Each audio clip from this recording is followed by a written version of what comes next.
Look at this, 3,000 stone pillars standing straight up out of a forest. No one built them. Look at this, a lake full of jellyfish that forgot how to sting. A crater that has been on fire since 1971. A desert where dead trees refuse to rot. For the next hour, we are going to move fast. 20 places on Earth that look fake, and the physics and biology that made every single one of them real. No filler, no detours, just the strangest surfaces on this planet and exactly how they got that way. Start with the mountains that don't look like mountains. Hunan Province, southern China. 3,000 and more quartz sandstone pillars, the tallest over 200 meters, standing vertically in a subtropical forest. Some are 300 million years old at the base. Here's how they exist. This whole region was once a shallow seabed. Layer after layer of quartz sand compacted into rock, over 300 meters thick. Then the land lifted. Lifting cracks rock. The stone fractured into a grid of vertical joints, and water found every one of them. Rain here is heavy, over 1,400 millimeters a year. Water ran down the cracks, not across the surface. It froze in winter and expanded. Plant roots pushed into the gaps. Century by century, the cracks widened into corridors. The corridors widened into canyons, and what was left standing between them were pillars. This is erosion working vertically instead of horizontally. The rock is strong enough to stand, but jointed enough to be cut apart. Two facts to sit with. The mist you almost always see here isn't decoration. It's humidity trapped in the canyon floor, and it's why the pillars appear to have no bottom. Location scouts for Avatar photographed this place in 2008, and the floating Hallelujah Mountains are the direct result. China renamed one pillar the Avatar Hallelujah Mountain in 2010, and the bridge you're looking at, the Zhangjiajie Glass Bridge, spans 300 meters across a canyon 300 meters deep. It was designed to hold 800 people. They opened it and had to close it within 2 weeks because 80,000 showed up. It looks like a snowfield on a hillside in southwestern Turkey, where it regularly hits 40 degrees Celsius in summer. It is not snow, it is stone. Pamukkale means cotton castle. Underneath it, groundwater is heated by geothermal activity and pushed to the surface at around 35 degrees. That water travels through limestone bedrock and dissolves calcium carbonate on the way, up to 2.5 grams per liter. When it emerges into open air, everything changes. Pressure drops, carbon dioxide fizzes out of the water, exactly like opening a bottle of soda. The moment that CO2 leaves, the water can no longer hold the calcium in solution. It precipitates out as travertine, a soft white rock that hardens as it dries. Each terrace lip is a self-building dam. Mineral deposits at the edge grows higher, the pool behind it gets deeper, and the water spills over to build the next one down. The rate is about 1 millimeter of new stone per year. The visible terraces represent roughly 2,000 years of accumulation, and they are still growing right now. The Romans knew. They built the city of Hierapolis on top of it in the 2nd century BC and used the springs as a spa. You can still swim in a pool littered with fallen marble columns from an earthquake in the 7th century. And the modern lesson, in the 1960s, hotels were built directly on the terraces and water was diverted to fill their pools. The travertine turned grey and stopped forming. Turkey demolished the hotels, rationed the water flow, and the white came back. In 2008, a research team off the coast of Chile drifted into something no one had ever properly documented. A pod of sperm whales hanging vertically in open water, nose up, motionless, utterly silent. They were asleep. Sperm whales are the largest toothed predators on Earth, up to 20 meters long, 50 tons, with a brain around 8 kilograms, the largest of any animal that has ever lived. And for a long time, nobody knew whether they slept at all. The 2008 study answered it. They sleep in short bursts, roughly 10 to 15-minute episodes, in total only about 7% of their day. That's the least sleep of any mammal ever recorded. They drift in these vertical clusters, entire families suspended together, and they appear to shut down completely. Some individuals didn't react to a boat drifting into physical contact until it touched them. 2 more things. It's likely they aren't breathing during these episodes at all, the whole body idling. And the reason they hang nose up is probably the spermaceti organ in the head, a chamber holding up to 2,000 liters of waxy oil that shifts buoyancy. Head light, tail heavy, so the animal naturally goes vertical when it stops swimming. 50 tons of predator standing on end in 3,000 meters of water, asleep. Hawaii. Lava leaves the vent at around 1100 degrees Celsius and arrives at the coast still glowing near 1,000. The Pacific is about 25 degrees. That difference, 975 degrees meeting at a shoreline, is one of the most violent contact points on the planet. 3 things happen at once. First, the seawater flash boils.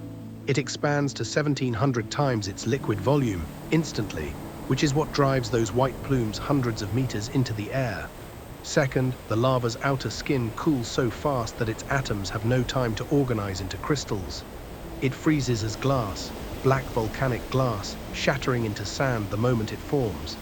That's why Hawaii has black beaches. They aren't ancient, they're manufactured in real time. Third, the plume isn't steam, it's laze, lava haze, a mix of steam, hydrochloric acid, and microscopic glass shards. It'll burn your lungs and your eyes from a distance. Now the payoff. Between 1983 and 2018, Kilauea's eruptions added over 400 hectares of brand new land to the island of Hawaii. In 2018 alone, the Kapaho flow filled an entire bay and pushed the coastline more than a kilometer out to sea. This is not a metaphor, you are watching the Earth get bigger. And the delta it builds is unstable. New lava benches sit on loose rubble, and they regularly collapse into the ocean without warning, taking hundreds of tons of new coastline with them. Sicily. Mount Etna is Europe's most active volcano, 3,300 meters, erupting in some form almost continuously. And occasionally it does something that looks like a joke. It blows perfect rings, expanding, rotating donuts of white gas up to 200 meters across, rising slowly for 10 minutes at a time. Etna produces more of them than any volcano on Earth. The mechanism is exactly the same as a smoke ring from a person, scaled up enormously. Deep in the vent, a large gas bubble, mostly water vapor and carbon dioxide, rises and bursts. The gas is forced out through a circular opening. Gas at the edges of that opening drags against the rock and slows down. Gas in the center doesn't. That velocity difference curls the outer edge backwards, and the whole mass rolls itself into a stable spinning torus, a vortex ring. Vortex rings are remarkably durable. They hold their shape because the rotation is self-sustaining, right up until turbulence tears them apart. The key requirement is a near-perfect circular vent, which is why they're rare. Etna's craters happen to be geometrically clean. In 2000, it produced thousands of rings over several months, and the phenomenon has a formal name: volcanic vortex rings. First scientifically recorded at Etna and Stromboli in 1724. 300 years, and the mountain is still doing party tricks. Arizona, same force, same state, 3 completely different results. Start small. Antelope Canyon is a slot canyon. In places it's less than a meter wide and over 40 meters deep. It is carved out of Navajo sandstone, soft, porous, easily abraded. The desert around it barely rains, but when it does, the water doesn't soak in. It sheets across the hard-baked surface and funnels into a single narrow channel. Flash flood, water charging through at speeds that carry sand as ammunition. It's not water that cut this rock, it's sand, moving fast, sand-blasting the walls for millions of years. That's what makes those flowing, liquid-looking curves. The rock has been sculpted by fluid dynamics. Every corkscrew and ripple is a record of how the water moved. These floods are still lethal. In 1997, 11 hikers were killed in Antelope Canyon by a flood from a storm that fell 11 kilometers away, out of sight. Now scale up. The Grand Canyon, 446 kilometers long, up to 29 kilometers wide, and 1,800 meters deep. The Colorado River cut it, but the river isn't the whole story. The Colorado Plateau rose beneath the river, and the river kept cutting down at roughly the same rate. like holding a saw still and pushing the wood up into it. The result is a vertical slice through nearly 2 billion years of Earth's crust. Walk to the bottom, and you're touching Vishnu schist, rock that formed before complex life existed. Every layer up from there is a chapter: seabeds, deserts, swamps, deserts again. Erosion doesn't just remove things, it reveals them. Off the western tip of New Guinea, 1,500 islands scattered across 40,000 square kilometers of shallow tropical sea. This is the epicenter of the Coral Triangle, and by every measurement, the most biodiverse marine environment on the planet. The numbers: over 550 species of hard coral. That's roughly 75% of every coral species known to science, inside an area smaller than Switzerland. 1,700 species of reef fish. Compare that to the entire Caribbean, which has about 70 corals total. Why here? 3 reasons stacked on top of each other. Raja Ampat sits at the junction of the Pacific and Indian Oceans, and the Indonesian through-flow drives enormous volumes of water between them. Constant nutrients, constant larvae from both oceans. Second, the geography is chaotic. Thousands of islands make thousands of microhabitats, each one an isolated evolutionary lab. Third, this region stayed stable through ice ages that wiped reefs out everywhere else. It's a refuge that never stopped producing species. 2 payoffs. Manta rays here reach 5.5 meters across the wings, and Raja Ampat holds resident populations that don't migrate. They stay at cleaning stations year-round. And in the interior of Misul Island, there are marine lakes, pockets of seawater cut off from the ocean thousands of years ago, connected only through porous rock. Inside one of them, golden jellyfish, millions of them. With no predators left in the lake, they lost the need for a functional sting. You can swim through the middle of them and feel nothing at all. The Karakum Desert, Turkmenistan, a hole in the ground 70 meters across and about 20 meters deep, filled with fire. It has been burning, without interruption, for over 50 years. The story is a mistake. In 1971, the standard account, Soviet geologists drilled here looking for oil. They hit a natural gas cavern instead, and the ground beneath the rig collapsed, swallowing the equipment and opening the crater. Methane started pouring out. Methane is heavier than air in high concentration. It displaces oxygen, and it's lethal. So the engineers made a decision that seemed obvious. Set it alight, burn off the gas, wait a few weeks. That was 50+ years ago. It's still going. What they didn't account for is the size of the reservoir underneath. Turkmenistan sits on the 4th largest natural gas reserves on the planet, something like 19 trillion cubic meters. The crater is a pinprick in that, fed continuously from below. Temperatures at the rim reach around 400 degrees Celsius. Locals call it the door to hell, or the shining of the Karakum. 2 more notes. In 2013, explorer George Kourounis descended into the crater in a heat-reflective suit on a Kevlar harness to collect soil samples. He found bacteria living at the bottom, organisms thriving in conditions that should sterilize everything. And the government has ordered it extinguished twice, in 2010 and again in 2022, citing gas waste and health effects. It's still burning. Southwest Bolivia, 3,600 meters above sea level. 10,582 square kilometers of salt. The largest salt flat on Earth and the flattest surface on Earth. Across its entire 100+ kilometer width, the elevation varies by less than 1 meter. That's flatter than any engineered surface humans have built at that scale. It's so flat that satellite altimeters are calibrated against it. Where it came from, this was Lake Minchin, then Lake Tauca, enormous prehistoric lakes with no outlet to the sea. Water came in, water evaporated, minerals stayed.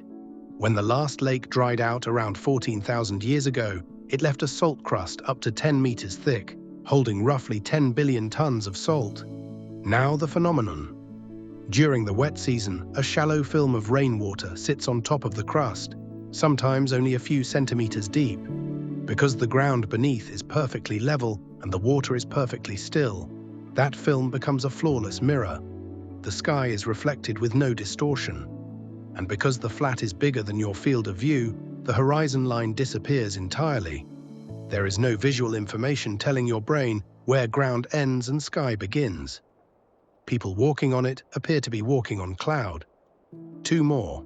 Under the crust is brine holding somewhere between 50 and 70% of the world's known lithium reserves. The flat is a battery mine, and on the surface, the salt dries into a natural tessellation of hexagons and pentagons, formed by convection currents in the drying brine. Perfect geometry, kilometers of it, all the way to the edge of sight. East Africa. The Great Migration is the largest overland animal movement on the planet. Roughly 1.5 million wildebeest, plus 200,000 zebra and 500,000 gazelle, moving in a circular loop of about 1,800 kilometers a year, chasing rainfall and fresh grass across the Serengeti and the Masai Mara. The loop is driven by geology. Volcanic ash from the Ngorongoro highlands makes the southern plains mineral-rich but shallow-rooted. Perfect calving grass in the wet season, useless in the dry. So the herd moves north, and in the north they hit the Mara River. This is the bottleneck. The animals stack up on the banks, sometimes for days, milling, hesitating. Then one goes, and the whole column collapses into the water at once. It has to be at once. The strategy is saturation. Predators can only kill so many in a given window, so the safest thing an individual wildebeest can do is be part of an overwhelming crowd. In the water are Nile crocodiles, up to 6 meters, 600 kilograms, animals that can go months between meals and time their entire year around these few weeks. But the crocodiles are not the main killer. Most deaths are drownings and trampling in the crush, and broken legs on the far bank. Estimates put losses at 6,000 or more animals at a single major crossing. And then the ecosystem cashes in. Those carcasses release around 100 tons of nitrogen and phosphorus into the Mara River every year. Fish eat it, bacteria eat it. Vultures and marabou storks clear the banks. One of the deadliest events in nature is also one of the largest nutrient deliveries on the continent. Western Norway. Vertical rock walls dropping straight into deep saltwater for hundreds of kilometers. These aren't river valleys. They were cut by ice. During the last glacial periods, ice sheets over a kilometer thick flowed down existing river valleys. Ice is a fundamentally different tool from water. Water cuts a V. A glacier, enormously heavy, dragging embedded rock like a grinding wheel, cuts a U with flat floors and near vertical sides. Then it kept cutting below sea level because the ice was thick enough to keep going. When it melted, the sea flooded in.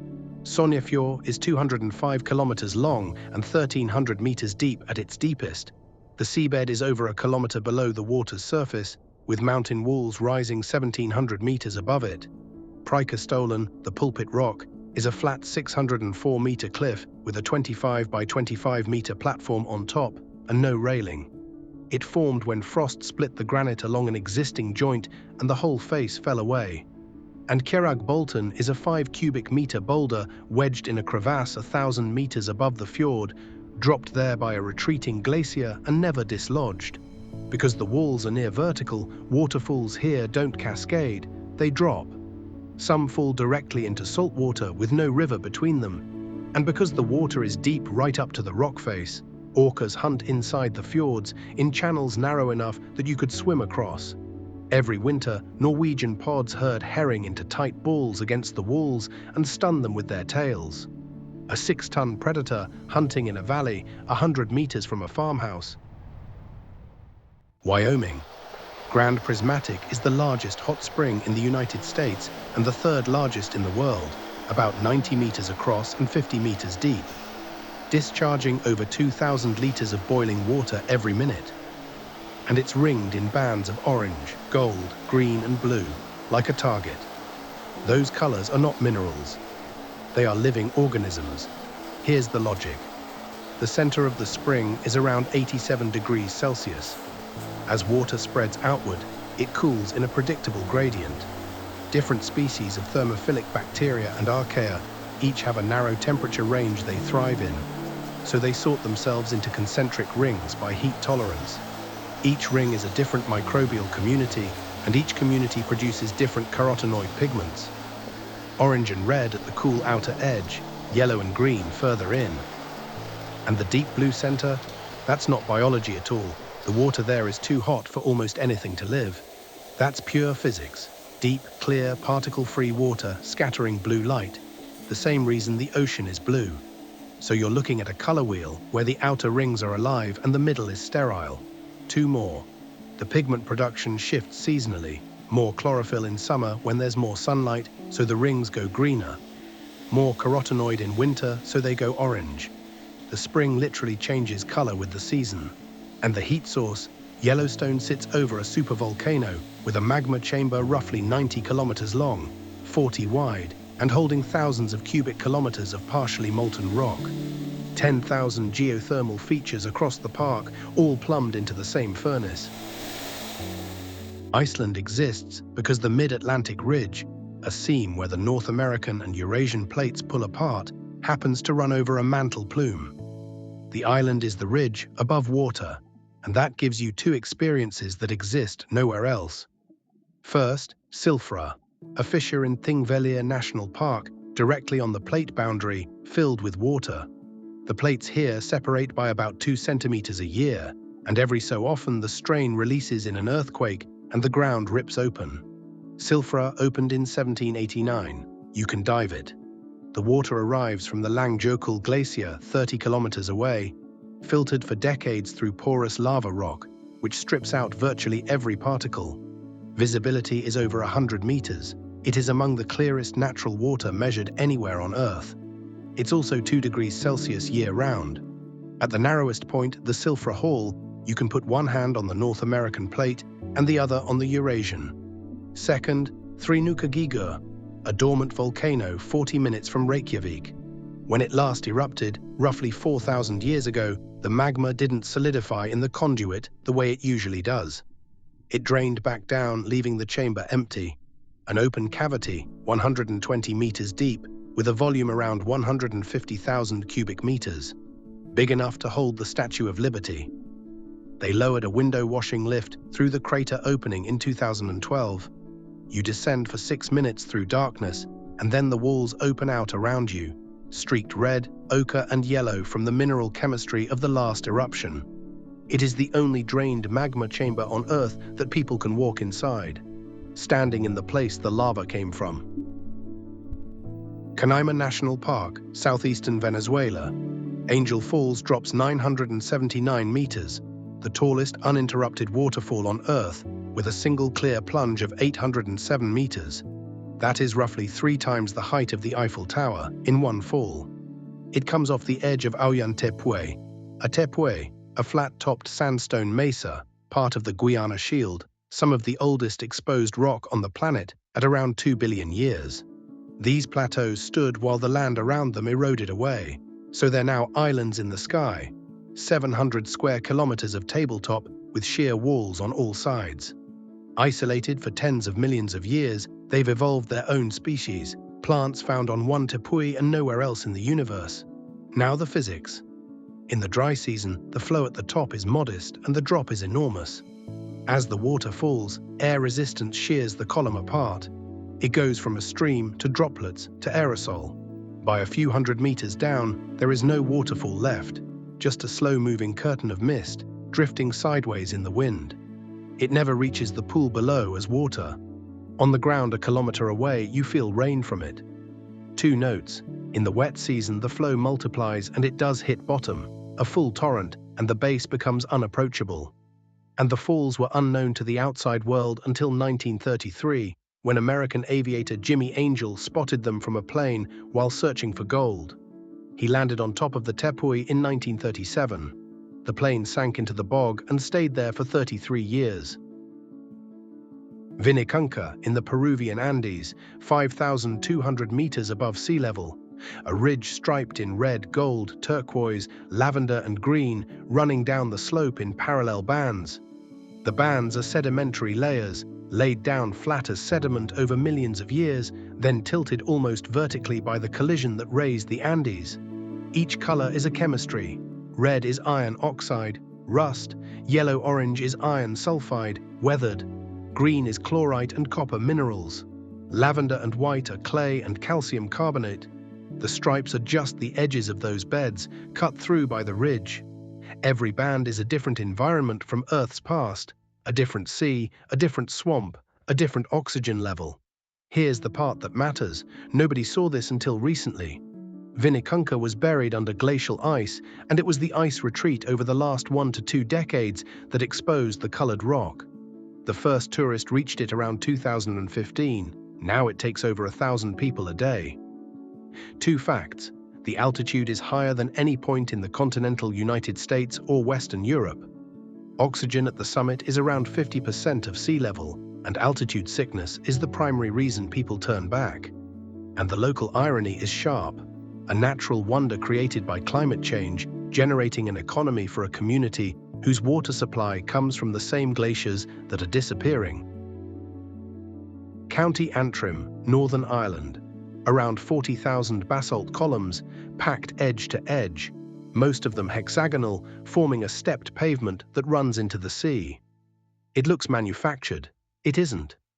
60 million years ago, as the North Atlantic opened, molten basalt flooded across this landscape in a thick lava plateau. Then it cooled. And here's the mechanism. When lava cools, it contracts. Contraction on a flat sheet creates tension in every direction at once, and rock relieves tension by cracking. The question is, what crack pattern releases the most energy for the least new surface? The answer, mathematically, is a hexagonal grid. Hexagons tile a plane with no gaps, and the shortest total edge length. Nature converges on it the same way honeycombs and dried mud do. The cracks start at the cooling surface and propagate downward as the cooling front descends, which is why you get columns, not just a cracked slab. Cooling rate sets the diameter. Slow cooling, wide columns. Here they average about 45 centimeters. 3 details. Not all are hexagons. The site has columns with 4, 5, 7, and 8 sides. Hexagons are simply the most common because they're the most efficient. The tallest are around 12 meters. And this isn't unique. The same physics built Devil's Tower in Wyoming, Fingal's Cave in Scotland, and the Los Organos Formation in Spain. The Irish version, the legend goes, was built by the giant Finn McCool as a road to Scotland, which, given that Fingal's Cave is the same lava flow on the other side of the sea, is a myth that got the geology roughly correct. The Namib Desert, Namibia.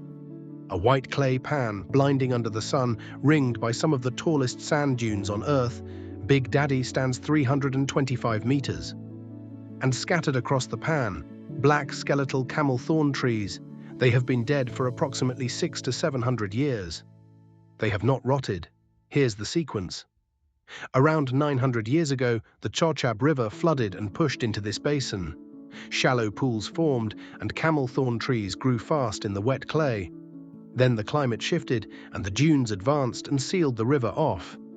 The water stopped. Rainfall here is under 20 millimeters a year. The trees died of thirst. Now why they're still standing? Decomposition is biological. Fungi and bacteria need moisture. In an environment this dry, those organisms cannot function. So the normal process of a dead tree collapsing into soil never begins. The wood is effectively mummified. The black surface isn't char, it's the outer wood scorched and hardened by 6 centuries of direct sun. 2 more. The pan floor is cracked white clay, and the dunes behind it are deep orange from iron oxide accumulated over 5 million years. The Namib is the oldest desert on the planet. The contrast of white, black, orange, and hard blue sky is why photographers describe images from here as looking painted rather than shot. And the trees are load-bearing evidence of a river that no longer exists, a landscape holding a receipt for its own past for 700 years. Botswana. The Okavango River rises in the Angolan highlands, runs about 1,600 kilometers southeast, and then does something almost no major river does. It stops. It never reaches an ocean. It empties into the middle of the Kalahari Desert and evaporates. This is an endorheic delta, an inland delta, and it works because of a tectonic trough. The Okavango Graben is a rift structure, faults trapping the water in a shallow basin where it spreads out across up to 22,000 square kilometers. Around 11 cubic kilometers of water arrive each year. 98% of it evaporates or transpires. 2% leaves. Now the timing, which is the strange part. The rain falls in Angola between January and March. It takes that water roughly 4 to 5 months to travel the length of the system because the gradient is almost nothing. The delta drops about 60 meters over 250 kilometers. So the flood arrives in Botswana in June, July, August, the peak of the dry season. The desert floods when everything around it is at its driest, which makes it the single largest concentration point for wildlife in southern Africa. Around 130,000 elephants in the wider region, the largest population on Earth. Hippos, which are not incidental. They carve the channels. Hippo trails through papyrus physically maintain the waterways that distribute the flood. Lions here have adapted to hunting in water, wading and swimming between islands. And the water is remarkably clear because papyrus and reeds filter the sediment out. Then, as the dry season deepens, the water retreats, the islands merge, and the predators and prey are pushed back together on shrinking ground. The east coast of South Africa, May through July. A cold current pushes north along the coast, and billions of sardines follow the cold water, a shoal that has been measured at 15 kilometers long, 3.5 kilometers wide, and 40 meters deep. By biomass, it rivals the great wildebeest migration. And then everything comes to eat it. This is a cascade, and the order matters. First, the common dolphins arrive, pods of hundreds, sometimes thousands. They're the engineers. They cut sections of the shoal away and drive them upward, blowing bubble curtains to compress the fish into a rotating sphere. That sphere is the bait ball, typically 10 to 20 meters across. The sardines form it as a defense. A single fish in a mass is statistically safer, but it also concentrates them into a target. Then the sharks, bronze whalers, dusky sharks, blacktips, moving through the ball in straight lines. Then Cape gannets, they circle at 30 meters and fold their wings. They hit the water at up to 120 kilometers per hour, and they have air sacs under the skin of the face and chest to absorb the impact, plus no external nostrils. They punch 10 meters deep on impact alone and swim deeper. Then Cape fur seals, bride's whales lunging through the ball from below and taking thousands in a mouthful. A bait ball can be entirely consumed in 10 to 20 minutes, and nothing goes to waste. Scales and fragments drift down and feed the seafloor. Predators that would otherwise never interact are all in the same 20 meters of water, ignoring each other, because there is more food in front of them than any of them can eat. The last one is not on the ground. The sun continuously throws charged particles into space. The solar wind, moving at around 400 kilometers per second, and up to 800 during a solar storm. Most of it never touches us. Earth's magnetic field deflects it, which is one of the reasons this planet still has an atmosphere. But the field isn't a sealed shell. It's compressed on the sunward side and stretched into a long tail on the night side. And near the poles, the field lines dive down into the atmosphere. Particles funnel along those lines and slam into gas molecules 100 to 400 kilometers up. When a charged particle hits an oxygen or nitrogen atom, it kicks an electron to a higher energy state. When that electron falls back, the atom releases a photon. A specific atom releases a specific color. Oxygen at around 100 to 250 kilometers gives green, the dominant, most common aurora.